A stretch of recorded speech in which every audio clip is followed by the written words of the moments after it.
নমস্কার বন্ধুরা, ভালোবাসার রান্নাঘরে সবাইকে স্বাগত জানাই। আজ আমি বানাবো ইলিশ মাছের মাথা দিয়ে বাঁধাকপির ঘন্ট। রেসিপিটি ভালো লাগলে একটি লাইক, শেয়ার আর সাবস্ক্রাইব করে দেবার অনুরোধ রইল। প্রথমে আমি বাঁধাকপিগুলোকে তাড়াতাড়ি সেদ্ধ করে নেবার জন্য প্রেসার কুকারে একটা মাত্র সিটি দিয়ে নেব। এর জন্য ধুয়ে বেছে রাখা বাঁধাকপিগুলোকে দিয়ে দিলাম, সাথে কয়েক টুকরো আলু দিয়ে দিলাম, আর তাতে সামান্য পরিমাণে একটু জল দিয়ে প্রেসার কুকারে ঢাকনা লাগিয়ে আমি প্রেসার কুকারে একটা সিটি দিয়ে নেব। আর কুকার ঠান্ডা হয়ে যাওয়ার পরে আমি কুকারে ঢাকনা খুলব। ততক্ষণে আমি একটি ভাজা মশলা তৈরি করে নেব। এর জন্য শুকনো খোলায় হাফ চামচের মতন সাদা গোটা জিরে দিয়ে দিলাম। এবার জিরেগুলোকে কিছুক্ষণ নেড়ে চেড়ে হালকা করে ভেজে নেবার পরে কড়া থেকে নামিয়ে রাখবো, আর ঠান্ডা হয়ে যাওয়ার পরে শিলপাটায় গুঁড়ো করে রেখে দেবো। এরপর এই কড়াতেই সামান্য পরিমাণে সাদা তেল গরম করে নিয়ে নুন হলুদ মাখানো ইলিশ মাছের মাথাগুলোকে দিয়ে দিলাম। তবে মাথাগুলোকে আমি খুব একটা বেশি ভাজবো না, একটু এপিট ওপিট উল্টে পাল্টে নেড়ে চেড়ে নিয়ে মাথাগুলোকে আমি কড়া থেকে নামিয়ে রেখে দেবো। এরপর এই মাছের মাথা ভাজার তেলের মধ্যেই আমি যে সেদ্ধ করে রাখা আলুগুলোকে দিয়ে দিলাম। এবার আলু টুকরোগুলোকেও আমি তেলে কিছুক্ষণ নেড়ে চেড়ে নেব, তবে খুব একটা লাল করে ভাজবো না, একটু নেড়ে চেড়ে নিয়ে আমি কড়া থেকে আলু টুকরোগুলোকে নামিয়ে রেখে দেবো।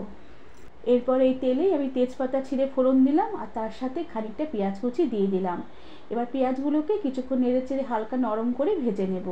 পেঁয়াজ খানিকটা নরম হয়ে আসলে আমি তাতে দিয়ে দিলাম আদা রসুন আর টমেটো বাটা, আর তার সাথে দিয়ে দিলাম কাঁচা লঙ্কা বাটা। এবার এই আদা রসুন আর কাঁচা লঙ্কার কাঁচা গন্ধটা চলে যাওয়া অবধি মশলাগুলোকে বেশ ভালো করে নেড়ে চেড়ে আমি কিছুক্ষণ কষিয়ে নেব। মশলাগুলো এভাবে কিছুক্ষণ নেড়ে চেড়ে একটু ভাজা ভাজা করে নিয়েছি। আদা রসুন কাঁচা লঙ্কা বেশ ভালোভাবেই ভাজা ভাজা হয়ে এসেছে, আর একটু সুন্দর একটা গন্ধ বেরোচ্ছে। এবার আমি এতে দিয়ে দিলাম সামান্য একটু মশলার বাটি ধোয়া জল, সাথে দিয়ে দিলাম সামান্য একটু ধনের গুঁড়ো, তার সাথে দিয়ে দিলাম সামান্য একটু কাশ্মীরি লঙ্কার গুঁড়ো। এতে তরকারিটার কালারটা বেশ ভালো আসবে। সাথে পরিমাণ মতো নুন দিলাম আর পরিমাণ মতন হলুদ গুঁড়ো দিলাম। এবার এই সব মশলাগুলো বেশ ভালো করে নেড়ে চেড়ে আবারও বেশ কিছুক্ষণ কষিয়ে নেব, যতক্ষণ না মশলার জল শুকিয়ে মশলা থেকে তেল সেপারেট হয়ে আসে। আর মশলা তেল সেপারেট হয়ে আসলে আমি এতে দিয়ে দিলাম সেদ্ধ করে রাখা বাঁধাকপিগুলোকে সেদ্ধ করে নিয়ে জল বেশ ভালো করে আমি ঝরিয়ে নিয়েছি। এবার বাঁধাকপিগুলোকে আমি মশলার সাথে বেশ ভালো করে নেড়ে চেড়ে মিশিয়ে নেব। আর এভাবে কিছুক্ষণ নেড়ে চেড়ে নেবার পরে বাঁধাকপিগুলো মশলার সাথে বেশ ভালোভাবে মিশে গেছে। এবার আমি দিয়ে দিলাম এতে সামান্য পরিমাণে একটু জল, আর তার সাথে দিয়ে দিলাম সামান্য একটু চিনি এখানে একটু দিতে হবে, তাহলে কফির স্বাদটা বেশ ভালো আসবে। আর তার সাথে দিয়ে দিলাম ভেজে রাখা আলু আর ভাজা মাছের মাথাগুলোকে।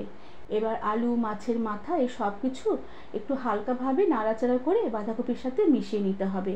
আর গ্যাসের আঁচ একদম ফুল রেখে আমি এরপরে রান্নাটা করে নেব, কেননা বাঁধাকপি আলু খুব সুন্দরভাবে সেদ্ধ হয়ে গেছে, রান্না করতে বেশি সময় লাগবে না, জলটুকু শুকোতে যেটুকু সময় লাগবে। আর এবারে তার সাথে দিয়ে দিলাম ওই ভাজা জিরে বাটা। এই জিরে বাটা দিয়ে বেশ ভালো করে নেড়ে চেড়ে হালকা হাতে কিছুক্ষণ নেড়ে চেড়ে নেব। আর তরকারিটা বেশ মাখা মাখা হয়ে আসলে এবার গ্যাসের আঁচ বন্ধ করে দেব, আর ঢাকা দিয়ে রেখে আরও কিছুক্ষণ স্ট্যান্ডিং টাইমে রেখে দেওয়ার পরে সার্ভ করব।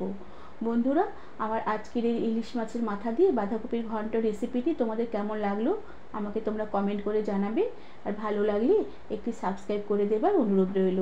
আজ তাহলে আসি, পরে আবার একটি নতুন রেসিপি নিয়ে দেখা হবে। ধন্যবাদ বন্ধুরা।